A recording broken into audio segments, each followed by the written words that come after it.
Australia থেকে দেখি। Australia, thank you. যা হয় ভালোর জন্য হয়।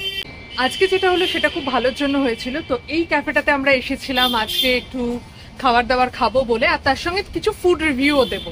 আর এটার কথা আমরা অনেকদিন আগে থেকেই জানি, তো খাওয়া হয়েছে খুব লিমিটেড। আমাদের একটু দরকার ছিল 6 বালিগঞ্জ প্লেসের কাছাকাছি একটা জায়গায়, ওয়েট করতে হতো। তো আমরা ঠিক করলাম কোনো ক্যাফেতে গিয়ে যদি ওয়েট করা যায় তাহলে কিন্তু গরমটাও কম লাগে আর একটু শান্তিপূর্ণভাবে বসাও যায়। চলে গেছিলাম 6 বালিগঞ্জ প্লেসের কাছে কোকোয়া বেকারিতে। বাইরেও খুব সুন্দর একটা আউটডোরের ব্যবস্থা রয়েছে বসার, কিন্তু যদি কেউ গরমের সময় আসে তো এই জায়গাটা মোটেও অতটাও ভাল লাগে না, কিন্তু এই ওয়ালটা সবচেয়ে ভালো, কারণ এই ওয়াল থেকে বাইরেটা দেখা যায়। তো আমরা তো ভেতরে জায়গা পেয়েছিলাম আর কি। বেশ সুন্দর ছোট্টর মধ্যে, আর এদের বেকারি আইটেমগুলো খুব ভালো হয়, এটা আমাদের আগে থেকে শোনা জানা।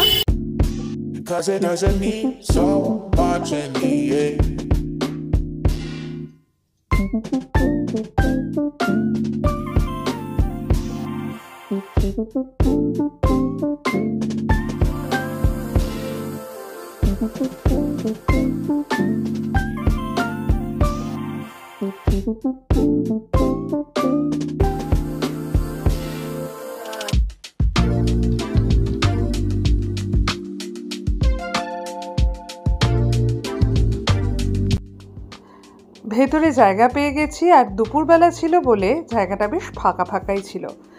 ভাবলাম একটু মেনিউগুলো দেখি এখানে কি কি পাওয়া যায়। যদিও দুপুরে খাওয়ার ক্রেভিংস অতটা ছিল না, কিন্তু মিষ্টি বা স্যান্ডউইচেস এখান থেকে খাওয়াই যায় সেই ভেবেই গেছিলাম।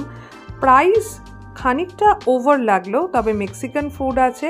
আমরা খুব বেশি জিনিস এখানে কিন্তু ট্রাই করিনি, কিন্তু তাও বলবো এখানকার বেকারি আইটেমটা কিন্তু বেশ ভালো ছিল। তার থেকে আমার অনেক বেশি মনে হয়েছিল এখানকার পিৎজা এবং এশিয়ান বোলসের যে প্রাইসটা আছে সেটা কিন্তু একটু রিজনেবল। এবার দেখাই বেভারেজ মেনু এখানে কী কী আছে আর তার কীরকম প্রাইস। তোমরা একটু পজ করে দেখে নিতে পারো, কিন্তু বেশ অনেকটা স্প্রেড আছে এখানকার বেভারেজেস আইটেমের ওপরে। এখানে বেকারি আইটেমের স্প্রেড কিন্তু বেশ ভালো ছিল, তো সেটাই ভাবছিলাম যে এখান থেকে কি খাওয়া যায়। এমন সময় অমিতের নাম ধরে একজন বয়স্ক ভদ্রলোক ডাকছিলেন। পরিচয় দিলেন ওনারা আগে এখানেই থাকতেন, কিন্তু এখন থাকেন অস্ট্রেলিয়ায়, প্রবাসী বাঙালি, আর সুদূর অস্ট্রেলিয়া থেকে আমাদের ব্লগ দেখেন এবং খুব ভালোবাসেন আমাদের ব্লগ দেখতে। মানে দারুণ একটা অভিজ্ঞতা হচ্ছে, এরকম সত্যি হয়নি কখনো, আর খুব ভালো লাগছে আপনাদের সঙ্গে। এটা হেজেলনাট কেক, অস্ট্রেলিয়া থেকে দেখি। Australia, thank you. মানে এটাই সবচেয়ে প্রাপ্তি। হ্যাঁ, ওনাদের কিন্তু 3rd August 50th anniversary, advance happy anniversary. Aunty এই হেজেলনাট কেকটা আমাদের রেকমেন্ড করলেন খাওয়ার জন্য। এটা না ভেতর থেকে একদম কি সুন্দর নরম, আর বাইরে থেকে না ক্রাঞ্চি, একটু মিষ্টি আছে। আমরা ডোনাটস এখানে নিচ্ছি, আর এখানে হলো সিম্পল ক্রোসেন্ট আছে, তো এগুলো আর নিচ্ছি না আইস রিচ জন্য। এটা ছোট্টর মধ্যে এই ক্যাফেটা কিন্তু ভীষণ কোজি, আর ভেতরের সাজসজ্জা বেশ ছিমছাম। ওদের ইনহাউস কিছু আইটেমস আছে আর কিছু বেকারি আইটেমসও আছে, সেগুলোই আমরা দেখছিলাম। যেরমভাবে এখানে রাখা হয়েছে এই আইটেমসগুলো অনেকটা গ্লেনারিসের সঙ্গে মিল পাওয়া যাচ্ছে। ওই রকম একটা ছোট্ট বাস্কেট দেয় ওরা, এবং সেই বাস্কেটে আপনার পছন্দ মতো ওদের ইনহাউস আইটেমগুলো বেছে নিতে হয়। কেক পেস্ট্রি তো আছেই, আবার কিন্তু ব্রেড আইটেমসও আছে।